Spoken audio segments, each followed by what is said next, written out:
vedare tinokuchingamidza zvekare kune chimwe chirongwa pano paZim Facebook Secrets and Confessions. Tadzoka zvekare nemamwe mamessages. Regedzai tibva tapinda mumamessages edu atadzoka takakubatirai. Hanzi makadi zvenyu mukomanashi, ndinokumbirawo kuti munge muchindiposterawo nyaya yangu makavikawo chitupa changu. Mushure mekunge vabereki vangu vashaika, inini mukoma ndakabva ndazosara ndava kuchengetwa nagogo vangu.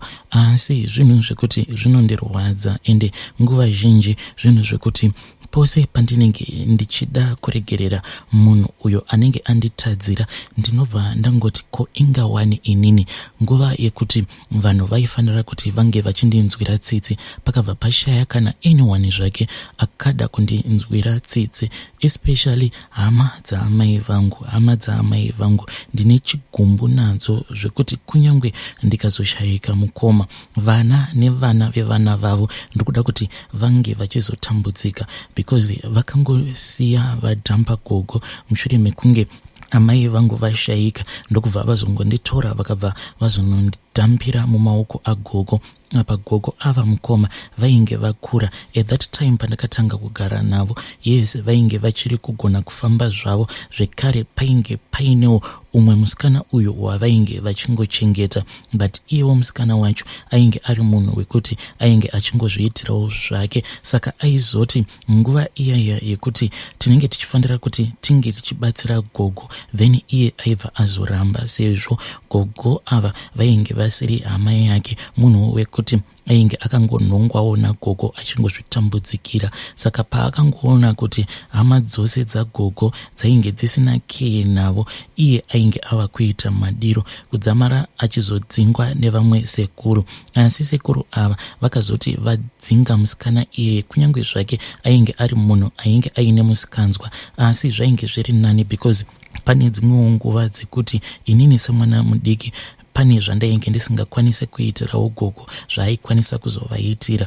Zvino ndakabva ndazongosiyiwa tingori 2 inini nagogo. Chose chaifanira kuti chinge chichizodyiwa pamba ipapo mukoma, ndini ndaifanira kuti ndinge ndichizoita plan. Yes, ivo gogo vaikwanisa kundituma kuti enda kwakati unokumbira chakati, but still ndainge ndichiri mwana mudiki. Ende hama dzaamai vangu vanhu vekuti vakandirwadzisa kusvika pekupedzisira, zvekuti ndakabva ndangokura ndini that bitterness. Ivo gogo on her side vakazoti paya pavainge vava kusakwanisa kufamba, ndo pavakabva vazotanga kundiudza dzimwe nyaya dzainge dzichityisa. Vakangotanga vachindiudza kuti ivowo pavainge vachiri musikana wechidiki, hanzi vakambosangana neimwe mhuka iyi hanzi kumusoro kwayo uku yainge yakaita kunge munhurume, then kuzasi kwayo uku hanzi yainge iine makumbo eshumba. Saka mushure mekunge vasangana nemhuka iya vakabva vazotanga kurwara,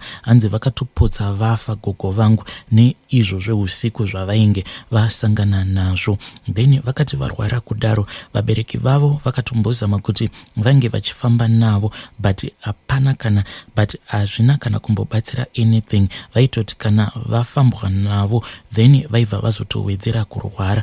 Asi nekufamba kwenguva gogo ivo vanoti vakabva vazorotawo vamwe amai vainge vachingogarawo kuma areas ikoko kwavainge vachigara gogo pavainge vachiri musikana wechidiki. Mushure mekunge varota mukadzi uya gogo, mukadzi uya akabva azovaudza kuti mhuka iya yavainge vasangana nayo, mhuka iyoyo yainge iri yemukadzi iyeye. Saka sezvo vainge vakaona zvinhu zveusiku kuti ivo gogo vange vachizorarama, vaifanira kuti vange vachizotevedzera zvose zvavainge vachazodzidziswa nemukadzi iyeye, nekuda kwekuti ainge avanzwira tsitsi, kunyange zvazvo mhuka iya yainge ichida kuuraya gogo, nekuda kwekuti gogo vakabva vazoudza vabereki vavo zvose zvavainge vasangana nazvo. Gogo vachitaura neni vaigara vachingondiudza kuti kana ukaona chaunenge waona usiku, usaudza vanhu usiku ihwohwo, unofanira kuti unge uchizozvitaura mangwana acho makuseni seni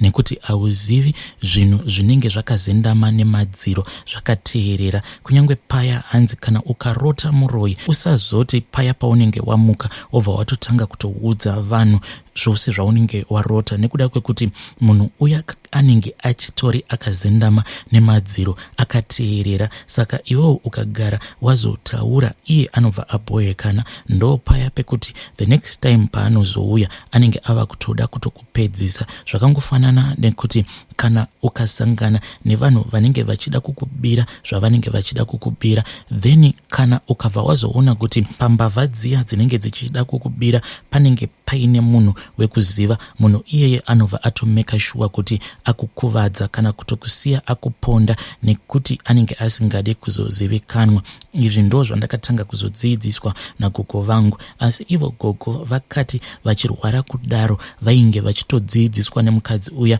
Hanzi usiku hwoga hwoga mukadzi uya aigara achingouya obva atanga kutaura nagogo vangu, asi ivo gogo vaiti vanhu vose vainge vari murumu imomo mavainge vakaradzikwa vachirwara nekuti vainge vava kusagona kutaura. Asi hanzi vanhu vose hapana kana aikwanisa kuona mukadzi iyeye achitonoka padhoo, then gogo vobva vatomuka paya pavanenge vakarara vobva vatovhurira mukadzi uya dhoo. Mukadzi uya hanzi aibva azotogara panext nagogo vangu vachirwara kudaro, obva atanga kutodzidzisa gogo vangu zvose izvo zvavakazondidzidzisa. Then mukadzi uya hanzi musi waakazopa gogo vangu nyoka ndo musi ivo gogo pavakazokwanisa kutanga kutaura. Mushure mekunge vapiwa nyoka iyaiya yakabva yazotanga kunanaira iri padumbu pavo kuzosvika ichizotanga kuva nanzva pamuromo pavo. Kubva ipapo ndo pavakabva vazotanga kutaura. Saka nyoka iyi yakazorarama nagogo vangu kusvika vachizokura, then ndo nyoka yavakazondisira. Mushure mekunge vatadza kufamba, gogo vakabva vazotanga kuchema. Vaiti kana vakatanga kuchemera nyoka yavo iyoyo vaichema vachiti, zvino mwana wangu uyu ndomusiyana niko. Nekuti nyoka iyi ivo gogo vainge vakaijaidza kuti ipote ichifamba ichinanzva vana vacheche. Saka pakunonanzva vana vacheche paya painenge ichinanzva inenge ichitonwa ropa remwana iyeye, mwana mucheche wainenge ichinanzva. Saka ivo gogo vainge vachichema vachiti, zvino nyoka yangu iyi ndichaisira aniko. Nekunzwirawo gogo vangu tsitsi plus ndainge ndichiri mwana mudiki nekusanzwisisa, ndikabva ndati gogo munongondisira zvangu inini ndinenge ndichitamba nayo. Gogo ndo pavakabva vazondipa nyoka iyaiya. Nyoka iyi mukoma ndinotogara ndiinayo, kunyange zvazvo munhu asingakwanise kuiona nyoka iyi inogara yakazvimoneredza muchiuno mangu umu. Nyoka iyi ndakatombozama kuti ndinge ndichingoijaidzawo zvimwe zvinhu zvingoriwo normal zvinodyiwa nevanhu vanorarama, but iyo yakatongojaidzwa nagogo vangu kuti inopota ichinanzva vana vacheche. Zvadaro mukoma ivo gogo vakazoti vashayika, still vana sekuru vakabva vazongondisiya ndiripo pamusha paya. Zvavainge vava kungoita ndezvekuti vaingotsvaka mushandi, kana vakatsvaka mushandi inini ndinenge ndichibatsirana nemushandi uya. Ndakazoti ndakura ndikabva ndangoona kuti nyaya yainge iri panapa inyaya yekuti hama dzaamai vangu dzainge dzisingandidi asi dzainge dzichingondishandisa. Ndakabva ndazotorana nenyoka yangu iyaiya ndokubva ndazoendawo kutauni. Ndakati ndava kutauni kuya ndikabva ndakasika ndikabva ndazowanawo basa.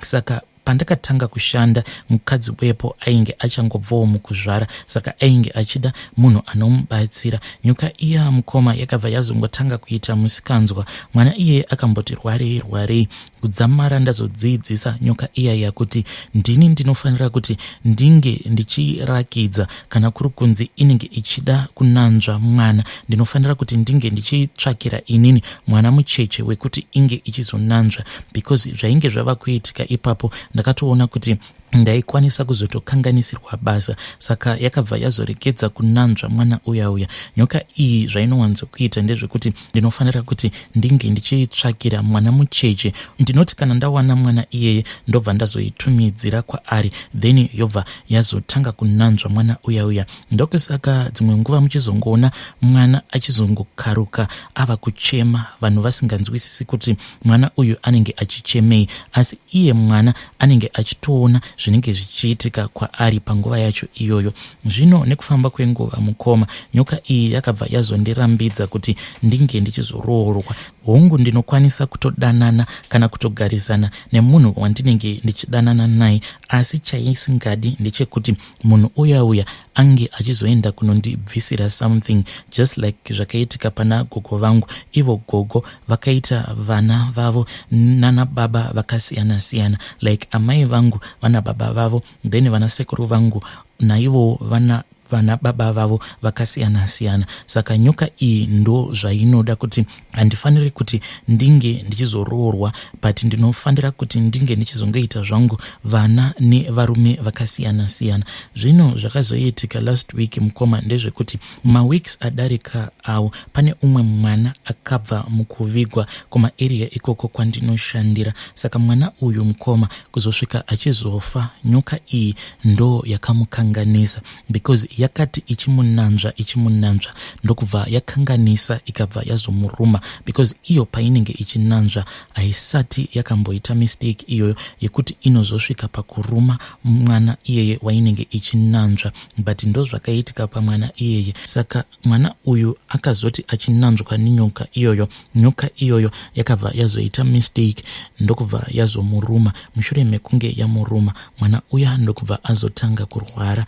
Mwana uyu akati arwara akabva azoshayika, akatobva mukutovikwa recently. Vabereki vake ndinoti pose pandinovaona, because each and every morning pavanenge vachienda kubasa, inini ndinenge ndichitotsvaira papavement. Saka pose pavanobuda vachienda kubasa, murume wacho anototi ange achindiwevhera ruoko, because munhu ane moyo wakanaka, and I feel so sorry, but still mukoma inyaya dzekuti hadzitauririki, because how can I tell them kuti mwana wavo kufa kwaakaita ndini ndakakonzeresa, ndine nyoka iyo yandakasiyirwa nagogo vangu inopota ichiyamwa ropa revana vacheche. Zvinhu zvisingatauriki, because kungozvitaura vanhu vanokwanisa kana kutokuuraya. Saka mukoma ndo upenyu hwanguwo uwo hwandinorarama. Ndanga ndichida kukuudzaiwo dzimwe mhiko dzandakaitira pamusoro peupenyu hwehama dzaamai vangu, but time mukoma, kana ndikawana nguva ndichazokuudzai. Asi mhiko dzacho ndakadziita nekuda kwekuti vanhu vekuti vakanyanyisa kundirwadzisa, ende hakuna kana ainge achimbondicheka kana kundicheuka. Ndakazoti ndatanga kushanda ndo pavakabva vazotanga kutaura nyaya dzekuti ndisu takamurera, vakandirera pakai nekuda kwekuti ndakazvirera ndega. Vedare ndo message iyo yandakatumidzirwa ichibva kuna vahanzvadzi vedu avo. Ndine mibvunzo yakati wandei yandakavabvunza, zvakangoma zvoveduwe. Rekedzaiti vataenda panyedu inotevera. Nyedu inotevera yakamira sekudai so. Hanzi makadai zvenyu mukoma Nashi, ndinokumbirawo kuti munge muchindiposterawo nyaya yangu. Ndikudawo kureurura panyaya iya yekuti mujolo the pandemic, mukoma zvakaitika kwandiri ndezvekudai so. Murume wangu akabva azonditendedza kuti ndaikwanisa kuitawo zvimapiece job, even though ainge ava nenguva yakati rebei asingadi kuti ndinge ndichiita zvimapiece job. Saka akati anditendedza kudaro, ndo pandakabva ndazosangana neumwe murume uyo wandakazotanga kudanana naye, but I regret mukoma kuti why ndakachita murume wangu, because murume wangu munhu asina kana problem. Saka ndikukumbirawo kubvunza kune vedare kuti ndoitawo sei kuti ndisaramba ndichingozvishungurudza, because ndine kamwe kakungozvirwadzisa so nekuda kwekuti ndakachita murume wangu, ende ndakangochita on my husband only once, but hazvisi kuda kubuda mumwoyo mangu. Ndinogara ndichingozvirangaridza kuti ndiri hure, I cheated on my husband, but it was only a mistake yandakangoita only once. Inini nemurume uya takati tangopedza kurarana, then ndikabva ndatoona kutoti zvinhu zvatainge taita zvainge zvisiri right, even though murume uya akabva azomboda kuti yeye ndoda kuti unge uchizorambana nemurume wako, but ndakabva ndatongomuudza kuti zvatatoita zvatokwana, we cannot do it anymore. Ndikabva ndamuramba murume uya. It has been so many years kubva zvandakachita murume wangu, but I feel so guilty.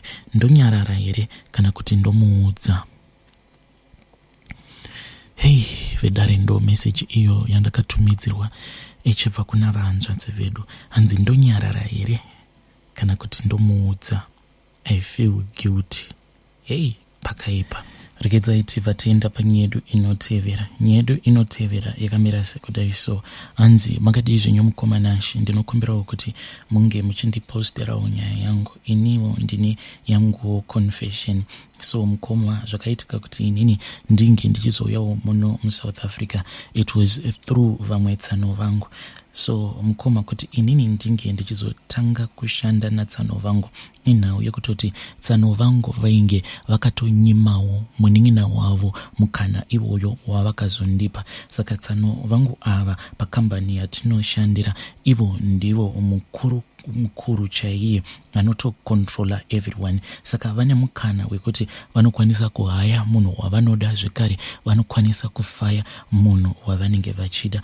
Zvadaro mukoma at that time inini ndainge ndiri kumusha ndichingokiya as well as munin'ina iyeye watsano. Saka zvinonzi pakabva pazomuka mukana, saka munhu aifanira kuti ange achizouya kuno kuSouth Africa kuti ange achizoshanda basa iroro randinoita, ainge ari mupfanwa watsano. But hanzi tsano vakabva vati ivo vainge vasina nguva yekuti vange vachisimudzira vanin'ina vavo, nekuti vaitya kuti mune ramangwana kana vakasimudzira munin'ina vaitya kuti kana vakazosimudzira hama dzavo mune ramangwana, hama dzavo dzaikwanisa kuzovashainira. Ndo pavakabva vazosarudza kuti inini ndinge ndichizouya kuno kuSouth Africa. Mapepa mukoma akabva azofojerwa, ndikabva ndakwanisa kutoshanda kudzamarawo mapepa angu azoita right.